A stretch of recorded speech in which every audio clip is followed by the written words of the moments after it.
हा गाव माझा आहे। ह्या गावाने आम्हाला मोठं केलं, लौकिक दिला।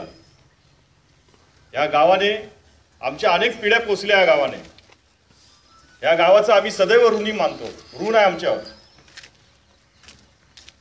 ह्या गावाचा विकास व्हावा, या गावाचं नाव पंचक्रोशीत गुंजावं, हे आमचं स्वप्न आहे। आणि हे स्वप्न ही भावी पिढी पूर्ण करेल अशी मला आशा आहे। आणि या भावी पिढीला या टेक्नॉलॉजीमध्ये साथ मिळावी, टेक्नॉलॉजीची साथ मिळावी, डिजिटल वर्ल्डमध्ये त्यांनी कुठेही कमी पडू नये। त्यांनी ई लर्निंग आता आलेलं आहे, त्याच्यामध्ये खूप पुढे जावं, या उद्देशाने हा खटाटोप केला आम्ही। सर, माझं मन उचंबळून येते। आता तुम्हाला सांगतो, माझ्या शैक्षणिक कारकिर्दीची सुरुवात या शाळेपासून झाली।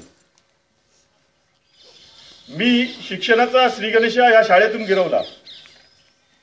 माझ्या आजोबांनी मला इथे आणून बसवलं होतं, काही दिवसच होतं, पण ते जे सुरुवातीचे दिवस असतात ते माणसाच्या स्मरणात राहतात। आणि म्हणून यात त्या जाणीवेची, त्या नात्याची बांधिलकी आहे, त्या जाणीवेची बांधिलकी आहे। आणि ती बांधिलकीतून हा आजचा सोहळा घडतोय।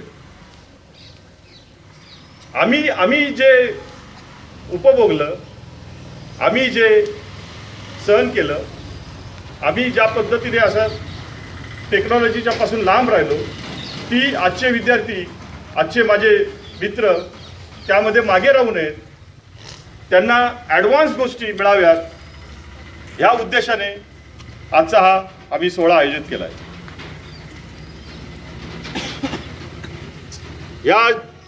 ह्या जगामध्ये जर का पवित्र काय असेल, आदरयुक्त काय असेल, तर तो शिक्षकी पेशा आहे।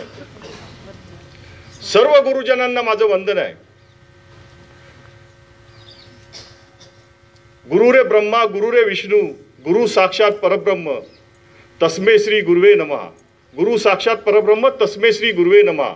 सर्व गुरूंना माझं वंदन आहे। या शिक्षकांवर एक जबाबदारी आहे, उत्तम शिष्य निर्माण करण्याची। त्यांनी या भारतामध्ये जो बदल घडतोय, वारंवार या जगामध्ये जो बदल घडतोय, ते बदल घडवण्याचं जे सामर्थ्य आहे, ते रती महारथी निर्माण करण्याचं कार्य त्यांना करायचं आहे। आणि हे त्यांच्या कार्यात ते कुठे मागे पडू नयेत, ह्या भावनेने आज आम्ही ह्या सोहळ्यात सहभागी झालेलो आहे। आणि त्यांच्या ह्या कार्यामध्ये त्यांना ईश्वर साथ देवो ही सदिच्छा व्यक्त करतो। धन्यवाद।